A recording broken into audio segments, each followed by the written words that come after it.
We want to thank you all for being here. We're about to share our 2025 homeless point in time count results and what it means for Long Beach. You've probably noticed that we've changed the format a little bit. It's because, this is, a report that really requires different voices and different stakeholders to be around one table. So we're going to attempt to have a conversation around the point in time results and adopt this new platform, this new method as we talk about these results moving forward, more of a conversation.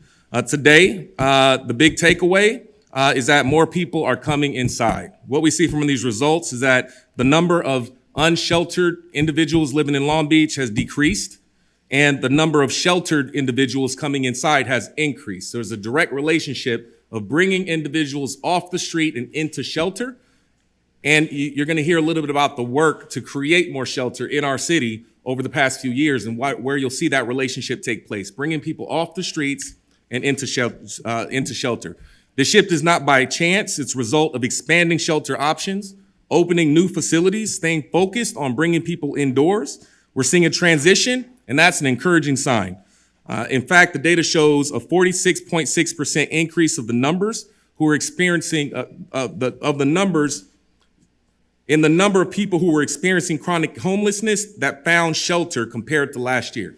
So 46% of those who are chronic have finally found shelter. That is a big number. It's important to us. So that's a major increase. Paul Duncan will speak more about how we achieved that. We also want to acknowledge the context of this year's count. If you notice, our firefighters are going to be at the table with us. It took place in January, late January. And as we all remember, our region was experiencing major wildfires burning across Los Angeles County. Many families were displaced, and many came here to Long Beach during that period of time. We're really proud that our community stepped up. Our firefighters, our fire department, our police officers stepped up in that response, but so did our public health department, our hotels, and the support that we have. So in a moment, Chief Buchanan will talk a little bit about the fire response, the thousands impacted, and how our community rallied to support them. So today, as we walk through the numbers and we're focused on what they represent, the key takeaway, more people are coming inside, fewer people outside, and our community is working together to do the work. With that, I'll invite Paul Duncan and Chief Buchanan to talk to us a little bit about this year's point in time count and the impact of the fires. Paul, you're up. Sure. Thank you, Mayor. So as the mayor said, our count happened on January 23rd. That was a little over 2 weeks after both the Palisades and Eaton Canyon fire had started. It was still happening at that time, so we saw lots of impacts happening in those moments. At the same time, the city of Long Beach is one of the augmented weather shelter sites for the county of Los Angeles. So throughout the emergency response to the fire, we were activated in response with the county, providing additional beds, knowing that air quality was poor at the time. There were a lot of different things happening. So part of our response, and when we looked at it, we determined it would be best for us to add a question into our homeless count, asking people if they were experiencing homelessness in Long Beach due to being displaced from the fires. So that is one thing that we added, knowing what was happening at that moment. And I'll pass it over to Chief Buchanan. Thank you, Mr. Duncan. Good afternoon, everyone. Fire Chief Dennis Buchanan with the Long Beach Fire Department. It's a pleasure to be here. As we know, let me take a moment to reflect on these two historical and horrific fires we experienced in the beginning of the year. The Palisades fire and the Eaton fire that affected the Pacific Palisades and the Altadena area there. These are fast-moving fires that displaced lots of families, destroyed neighborhoods, and families were impacted. Homes were destroyed. But as we know, the community came together, and the firefighter crews worked around the clock. As you witnessed in the news, intense heat. These fires were fueled by extremely dry brush, powerful winds, and in those hazardous conditions, you saw the resilience of our first responders. They all came together, not only local first responders, but state and federal agencies and supporting agencies. What you also saw was the community come together. Despite the destruction, neighbors help each other. And you saw local organizations mobilize quickly to provide that help. just like the city of Long Beach. We're out here to help everybody, and to help the region. This is the type of incident that you saw the community resilience, right? Everybody coming together when it matters. And I'm proud of all the outstanding work from our local responders and all public safety departments to mitigate these incidents. With that, I'll pass it over to the mayor. All right, thank you. So, Paul, let's now take a deeper dive into the numbers. So, what can you tell us about this report? And then, we'll go a little bit deeper into some of our strategies around the river and encampment resolution downtown. Sure. Thank you, Mayor. So before jumping into the numbers, just want to acknowledge that conducting a homeless count is a very complex and challenging task to undertake. Doing it every year takes a lot of time from staff as well as commitment from volunteers. And each year we take efforts to try to improve our process, get more people involved, and ensure that we're getting as accurate of a count as we can. So we had a record number of volunteers this year with over 300 volunteers, 70 plus people that led teams out in the field, staff that took time to do specialized counts in harder to reach areas where we didn't necessarily want to send out volunteers. And then a special shout out to Stephen Pearl, who is our project manager over the count, Dalton Dorr, who helped in analyzing the data, and Draw Tap, who provided technical assistance that allowed us to collect the data and process it in a more timely manner. So that sets a little context for what it takes to do the count. What we saw within this year's count is we saw 3,595 people experiencing homelessness. This is an increase of 219 people, representing 6.5% of an increase from 2024 to 2025. As discussed a little bit ago, we did add that question in around displacement from the fire, and what we found was it was a pretty significant impact, with 167 people identifying that they had been displaced due to the fires and were now experiencing homelessness here in Long Beach. This represented 76% of the 6.5% increase to our count. If you were to take that out, we are seeing that our overall count is about a 1.5% increase.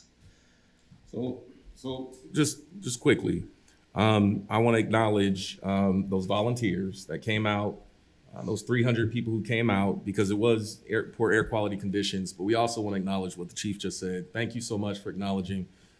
Sometimes we think about the response, the front for our first responders, 10 fire crews that responded, 50 firefighters, the 30 police officers who responded.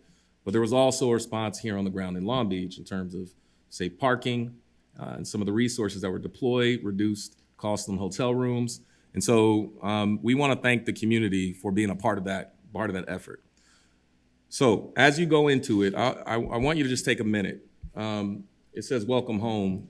We're here at Project Room Key, and I think that's an important part of the story of how we got to this place where more people are coming inside. Can you just take a moment and talk about this facility at Project Room Key and where it fits in the greater context of expanding shelter? Sure. In the early pandemic, there was funding that came in through FEMA that allowed for us to quickly mobilize. We leased a lot of hotels, and then a little bit later into the pandemic, the state, using both state and federal funds, put out funding opportunities to purchase and convert hotels.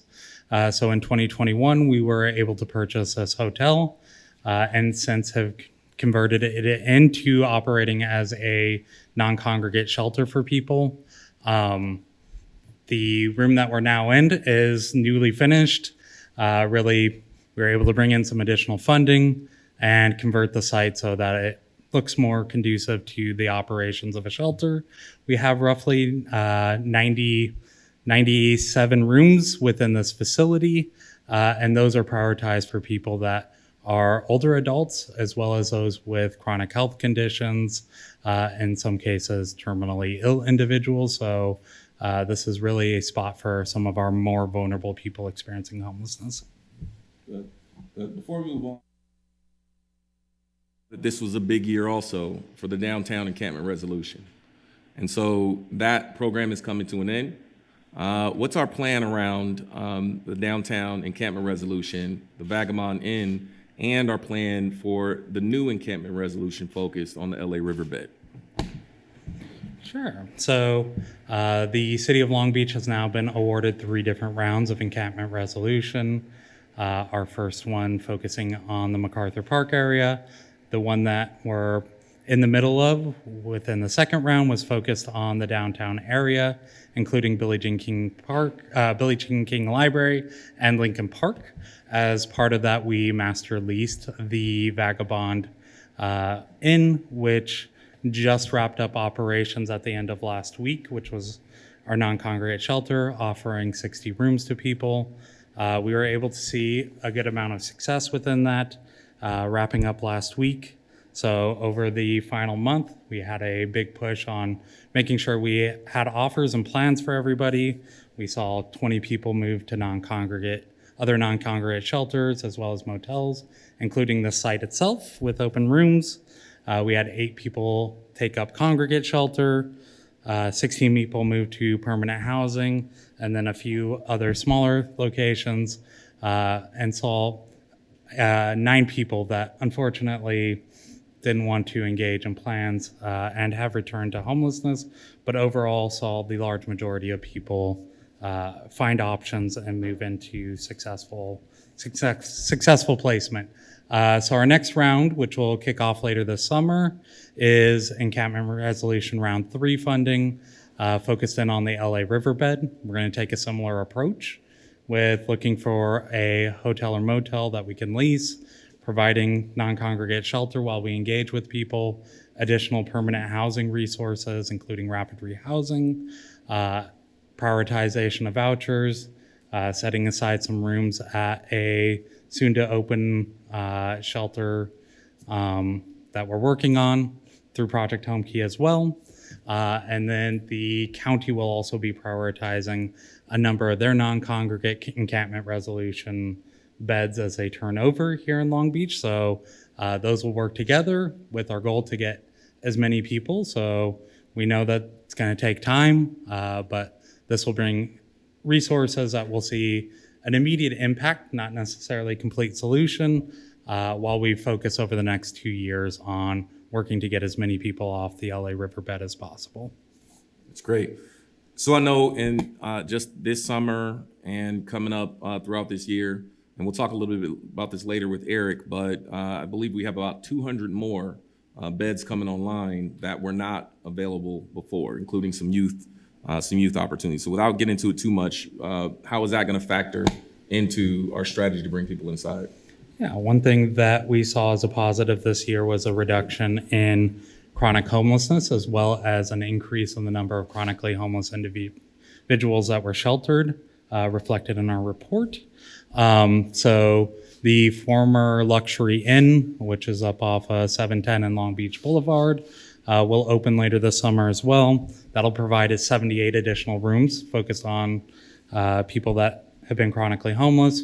We'll have the 12 youth navigation center beds that had been talked about that will open up later this month. And then we are working on some other sheltering opportunities, including the build out of 702 West Anaheim, which was purchased during the emergency. That'll add an additional 40 beds, as well as some other conversations coming along. The county is also opening up their 2 Project Home Key sites that they converted into supportive housing for people. Those will open up over the next couple months as well, providing opportunities for an additional 170 units of permanent supportive housing. Well, thank you to you and your team for your incredible work. And I know there's a whole lot more work to do. It sounds like we've full schedule. We're a public health city with our own public health department who's been committed to this for very long. I'm going to ask our Director of Public Health Department, Allison King, to weigh in. Tell us about the role that emergency vouchers have played in this effort. Emergency housing vouchers were committed by HUD to us in 2022 when we began the actual lease up in 2023 as a result of funding received.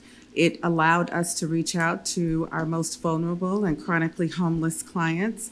We were given an allocation of 582 of those vouchers, and that was our strategy to address these families during a time when rents were high and people were ordered to stay in place.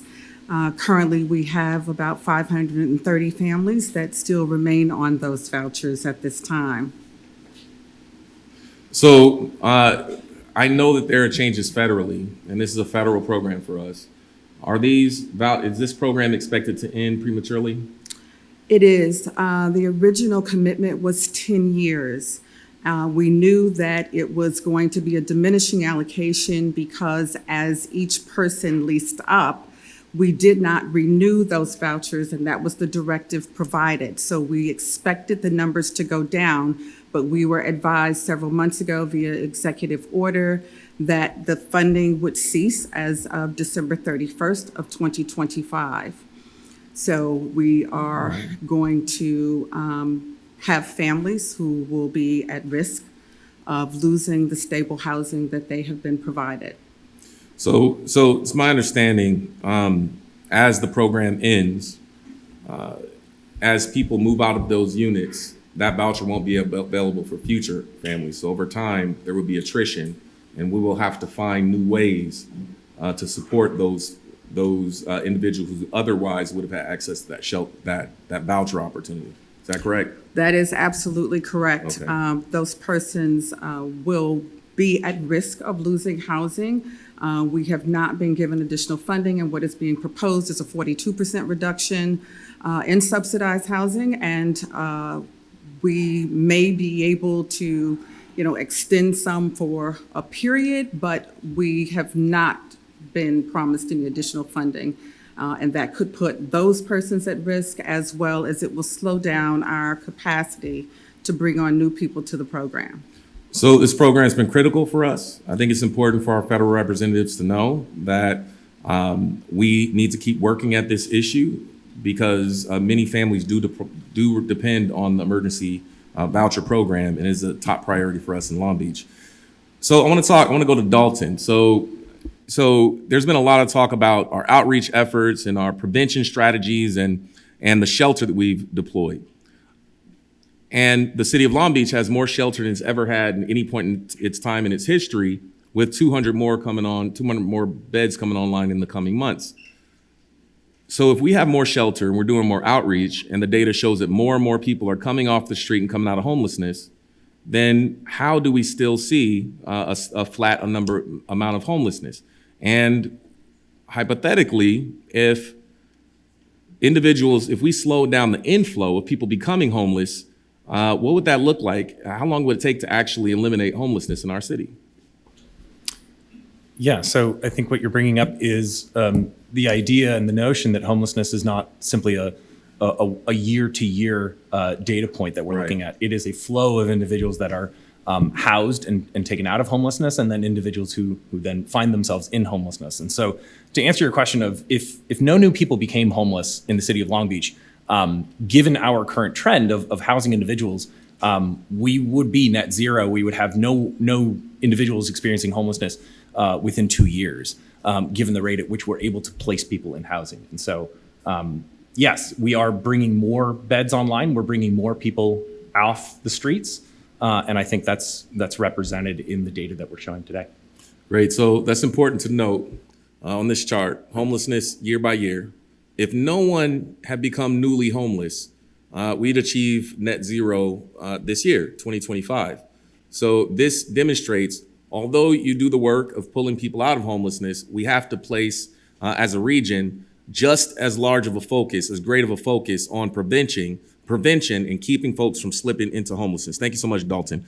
Okay, so Deputy City Manager Teresa Chandler is with us, and I want to talk more about this conversation about prevention and our citywide approach, because ultimately we'd like to see that. We'd like to see a comprehensive network where you address inflow and ultimately achieve net zero on homelessness. So what are we doing collectively? What's our citywide response? Thank you. It's a great question. We have an amazing citywide response. So the health department has been our active body, our active department who responds, who has active services, but it really takes a whole village to do this work, as you know, and all of the departments that are represented at this table and more, from our police department, our fire department, our health department, community development, public works, our libraries, our parks and recs, our city attorney, our city prosecutor. So everybody comes together in an interdepartmental space and coordinates on the ground, but also at a policy level. And so we bring information back to the council. We're working with our council offices. We're working with the community in order to do this because we can't do it ourselves. And so it's really been a collaborative effort. And in the last year, we've actually created an Office of Homeless Strategy and Partnership under our city manager's office. And that is the body that is helping to connect the pieces across the city. And, you know, it's really like, you know, our executive leadership, we're talking about this ongoing, we're working together so close, and to our frontline staff who are out there every day doing the work, so. Good, thank you.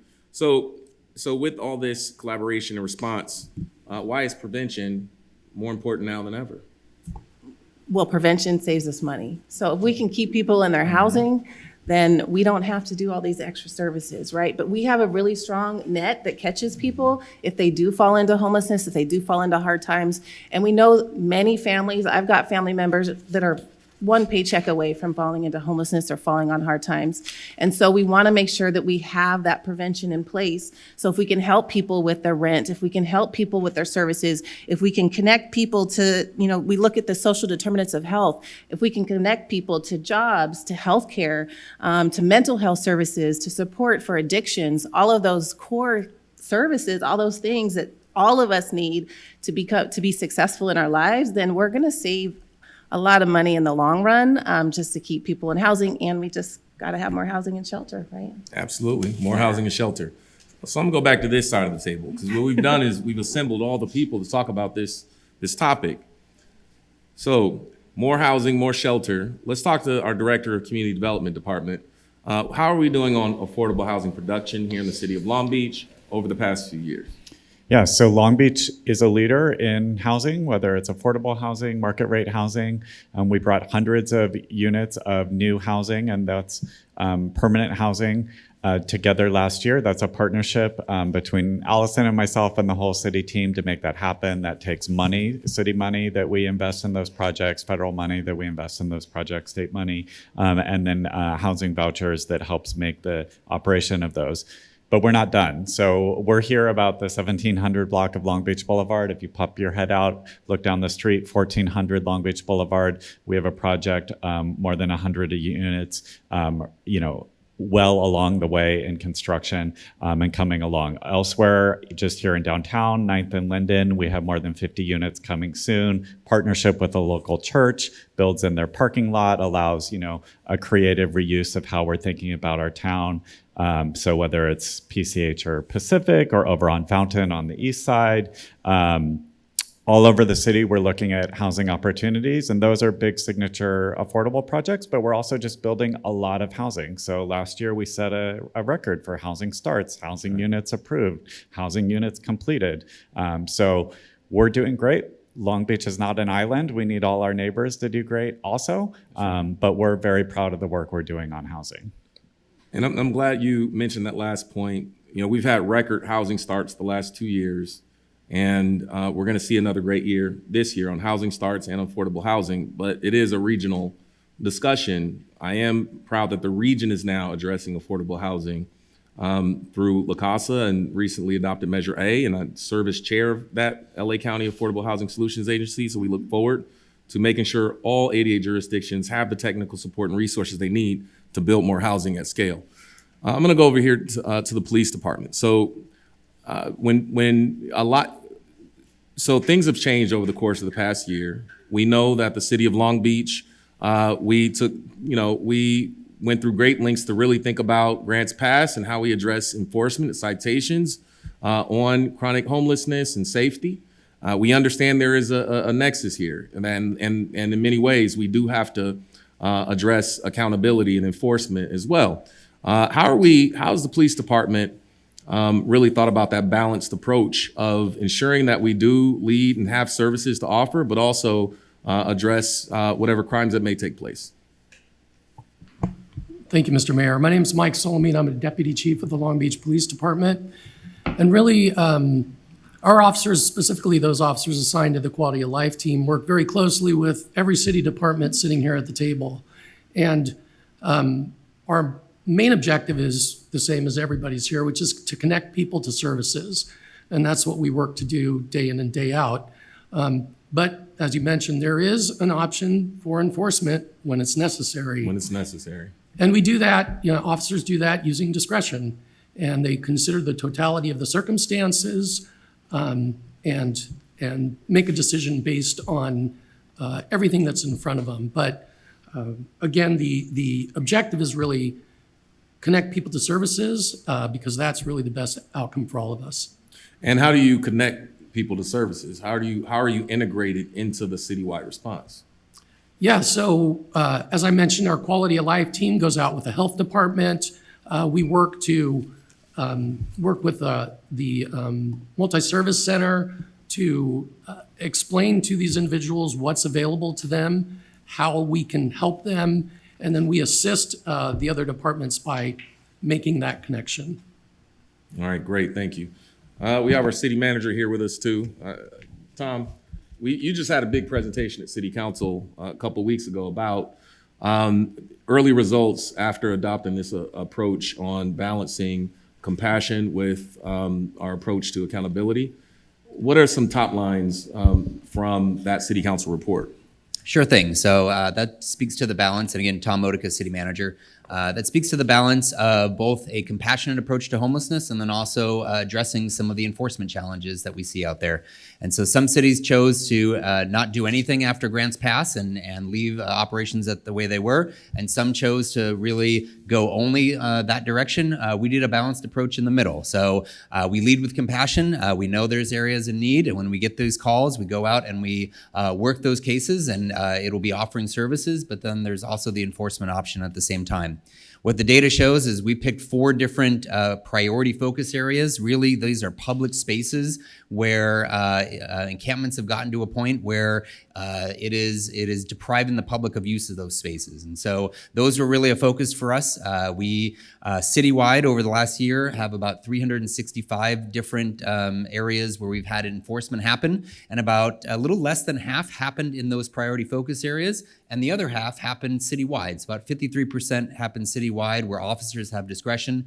We reported on some pretty great results on those 4 focus areas, significant drop in homelessness and encampments around Billie Jean King and Lincoln Park, significant drop to almost zero, just about zero at Gumbiner, huge improvements at Betts Park, and about 20 people accepting services there and getting housed, and then big decreases at Jenny Rivera. And then, of course, the council was happy to see that it was not just in those 4 areas, but also tools available to us citywide. Thank you. So last person I'll call on before we get into questions is our Public Works Director, Eric Lopez. So Eric, people may not think public works initially when they think about response to homelessness, but all this capacity that we've built in these past few years, just 5 years ago, we opened our very first citywide municipal homeless shelter. And today we have more units than we've ever had, with more coming online. Tell me a little bit about your role and the undertaking Public Works has had in building out shelter and what's on hand. Sure. Thank you, Mayor. So Public Works, we not only manage the rights of way and assist with programs like the Clean Team, but we also build infrastructure. We build streets, we build libraries, we build public safety facilities, and we also get to help the health department and other departments to build homeless shelters. So this is a new area within the last few years. This is an area where you asked Public Works to really take a leadership role in bringing a project management approach to this issue. That's right. So we partnered with our city departments to find appropriate places to build these shelters, and we're sitting in one now. And here you have a complete renovation of this space and outdoor space, all levels, all floors through these buildings. We've done flooring, we've done lighting, we did the walls, we did the plumbing, the electrical, heating, air, ventilation, and then we've done specific improvements to the different rooms available. And that's through our public works project management teams. We have some really good project managers in this city, a really good group of private sector consultants that helped us with design and construction management as well. So not just here, but the former Luxury Inn and the new Youth Navigation Center. Those were all areas where Public Works is happy to come in, bring a project management approach, and really help create these spaces to address the issue that we're here talking about today. Absolutely. Well, thank you so much for your important role. I know we have more work to do, and we look forward to opening the Youth Navigation Center and Luxury Inn and bringing more units online. We'll certainly put them to use. So we want to thank everyone for participating in today's presentation and our discussion. I think what's important is more people are inside today than they were last year and the year before. Fewer people are outside today. And this is a collective effort on behalf of community, multi-jurisdictional, multi-departmental. We have to do more to keep people in their homes. If we place a real focus in our region on prevention, we can continue to see progress. But I'm encouraged that more people are living inside and fewer people are outside. That leads to longer lives and better public health outcomes in our communities. And that is welcome news for our residents of our city, those who need help finding shelter in homes, and welcome news to everyone who does business or calls Long Beach home. And so at that point, I want to thank you all for participating.